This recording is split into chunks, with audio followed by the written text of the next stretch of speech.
रहे व्यूवर्स, आज हम CVT कैपेसिटर वोल्टेज ट्रांसफार्मर इसके कुछ पैरामीटर डिस्कस करेंगे। तो यहाँ पे एक हमने लिए हुए सीमेंस की CVT है कैपेसिटर वोल्टेज ट्रांसफार्मर। ये इसका जो है नेम प्लेट पे डायग्राम है जी। C1 C2 और फिर आगे जो है डिफरेंट वाइंडिंग्स और उसके साथ फिर आप कनेक्ट कर सकते हैं इंस्ट्रूमेंट्स, जिसमें प्रोटेक्शन रिले भी है और मायरिंग इंस्ट्रूमेंट भी, वोल्ट मीटर, KWH मीटर वगैरह।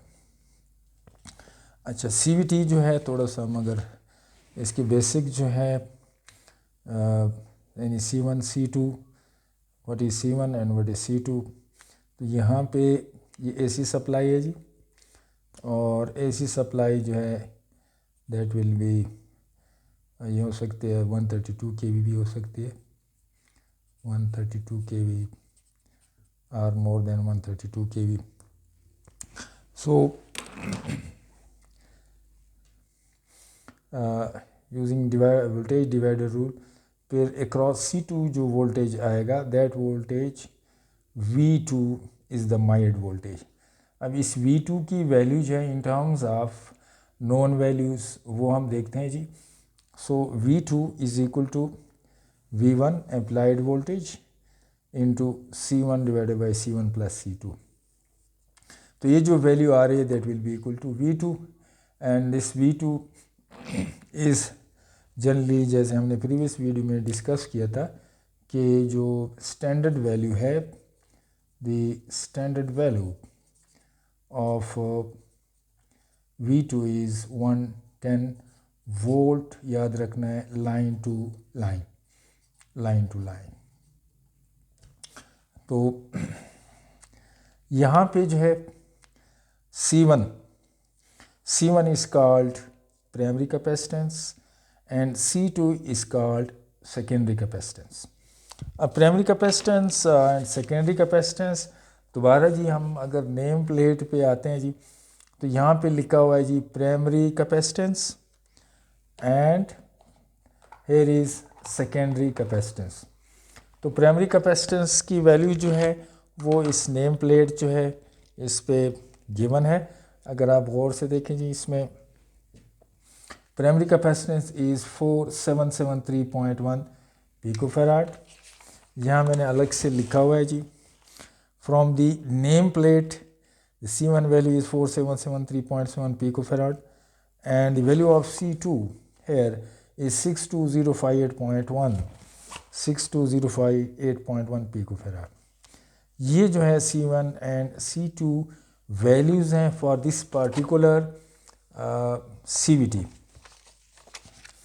दी स्टैंडर्ड वैल्यूज़ जो है जो ऑफ इक्विवेलेंट कैपेसिटेंस, वो किस रेंज में generally they are given in the range 4400, 6600 and 8800 picofarad. तो यहाँ पे व्हाट इज़ इक्विवेलेंट जो है, यहाँ पे अगेन अगर हम नेम प्लेट पे देखें जी, तो अब ये this capacitance value is given 4406 picofarad plus minus tolerance values given है। तो यहाँ पे भी अगेन मैंने यहाँ लिख दिया है जी, the equivalent capacitance is 4406 picofarad. अब ये वैल्यू जो है equivalent capacitance more important as compare to the C1 and C2, because C1 and C2 can be different for different manufacturer, but we are most interested in the equivalent capacitance. So from these C1 and C2 we can calculate the value of equivalent capacitance, which is in this case is 4406। अब यहाँ पे हम देखते हैं जी कि values क्या आती है from these two by calculations. तो यहाँ आप देखिए जी, equivalent capacitance is equal to C1 into C2 divided by C1 plus C2। So ये इक्विवेलेंट आ गया जी। इसको अगर हम सॉल्व कर लें तो हमारे पास वैल्यू आती है 4432.72 by calculation. So this value is approximately same as mentioned on the name plate and with the given tolerance plus minus 10 and 5%. So this equivalent capacitance value यहाँ पे जो है is more important, this one. तो C1 and C2 जैसे यहाँ पे दिखाया गया है जी, C1 primary and C2 is secondary. यहाँ पे इस पॉइंट पे लिखा हुआ है जो HV power circuit H terminal.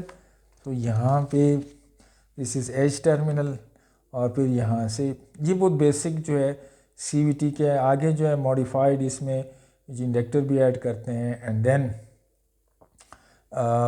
Value जो है यानी अबाउट 66 kV वैल्यूज़. फिर हम एक और जो है यहाँ पे from economic point of view से एक और इलेक्ट्रोमैग्नेटिक पीटी लगाते हैं लास्ट में, विच लेट सपोज अगर ये 500 kV है, इसको आप कन्वर्ट करते हैं 10 kV में, तो then 10 kV is again very high. तो इस 10 kV को अगेन हम यहाँ पे इलेक्ट्रोमैग्नेटिक पीटी लगा के 110 वोल्ट में कन्वर्ट करते हैं.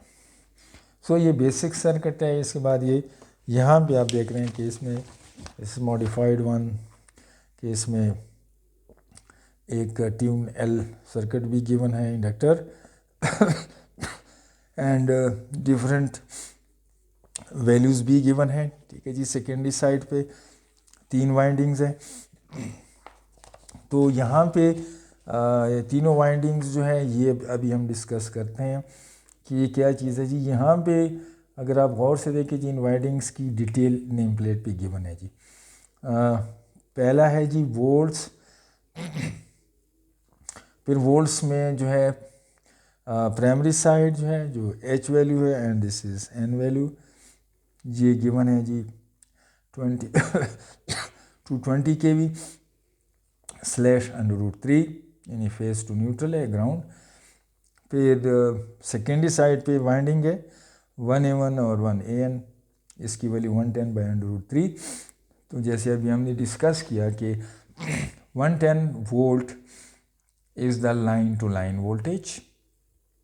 तो अगर रिले जो है that is design for the line to neutral, so फिर आपने वोल्टेज जो लेने हैं वो इस केस में 1A1 और 1AN ये वैल्यू लेनी है 110 वोल्ट.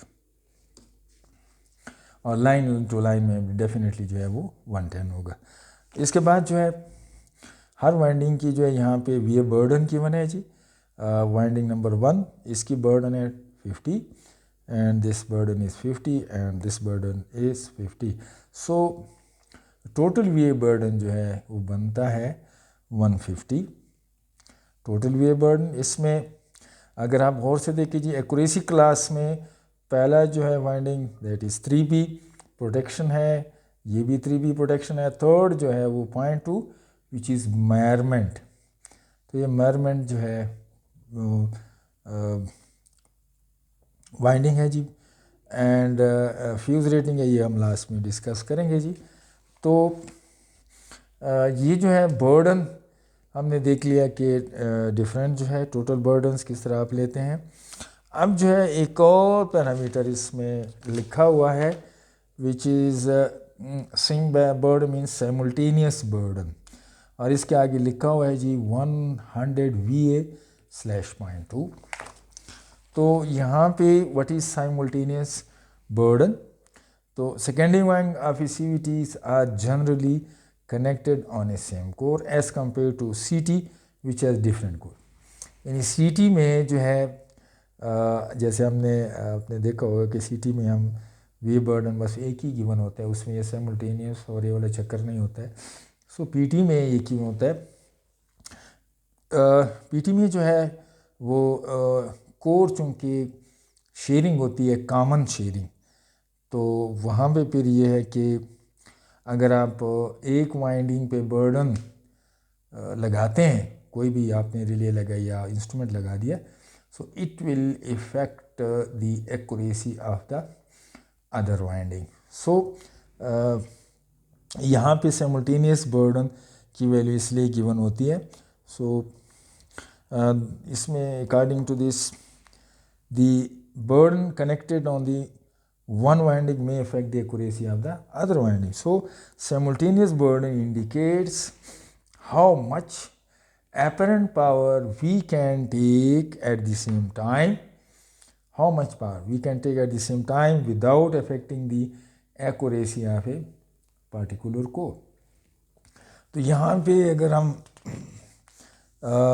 इसको गौर से देखें जी, तो नेम प्लेट पे मेंशन है, जैसे अभी हमने देखा कि 100 VA by 0.2.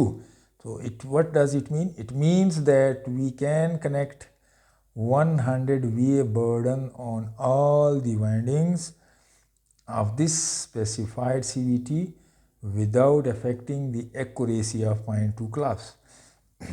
So यहाँ पे ये 0.2 लिखा हुआ है, तो this is generally the demand of the customer इसको, ये कोई भी हो सकता है। तो यहाँ पे 0.2 क्लास की जो है उसने एक्यूरेसी दी है कि ये वैल्यू जो है चेंज नहीं होनी चाहिए। So this simultaneous VA is given. Next जो है एक और इसमें होता है थर्मल बर्डन, ये भी यहाँ पे मेंशन होता है जी, thermal burden 300 VA. So what is thermal burden? This is from the nameplate. So this shows the total amount of apparent power we can take from CVT at the same time without increasing the temperature. This is maximum power which we can take from the CVT without any temperature rise and above the specified limits. जो limits generally standards allow करता है, either the standard will be IEC or the ANSI standard, तो temperature limits को cross नहीं होना चाहिए। तो this is called thermal burden. Next जो पैरामीटर है जी, वो यहाँ पे हमने यहाँ देखा जी कि फ्यूज़ रेटिंग। अब ये फ्यूज़ रेटिंग यहाँ पे कहाँ यूज़ होता है जी? फ्यूज़ रेटिंग लिखा हुआ है जी, पहली वाइंडिंग 10 रेटेड है, फिर 10 एम्पेयर, फिर 10 ampere, this is the rated value. यहाँ पे अगर आप डायग्राम को गौर से देखें जी, यहाँ पे आप लिखा हुआ है F1, F2 एंड F3।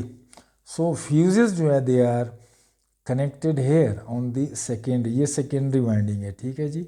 ये इस साइड वाला जो है ये प्राइमरी वाइंडिंग है जो कि हाई वोल्टेज के सर्किट के साथ कनेक्ट होता है। सो ये जो है secondary winding, they are connected with the instrument or the protection relay.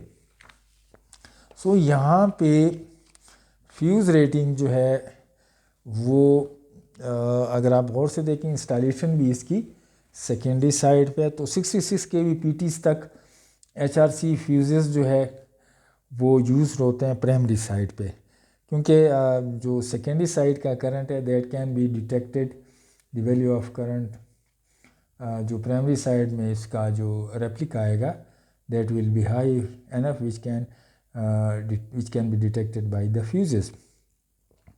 सो अगर वोल्टेजेस इंक्रीज होते हैं, so fuses do not usually have sufficient interrupting capacity. लेकिन दूसरी जो है रीज़न कि हम जो है फिर फ्यूज़ को प्राइमरी साइड पे नहीं लगाते हैं, अगर आप वोल्टेज रेटिंग्स जो है बढ़ते हैं तो उसमें डेफिनेटली जो है जो इंटरप्टिंग कैपेसिटी है वो उस लेवल तक नहीं पहुंचती, हाई वोल्टेज पे मुश्किल होता है इसकी जो है क्वेंचिंग वगैरह।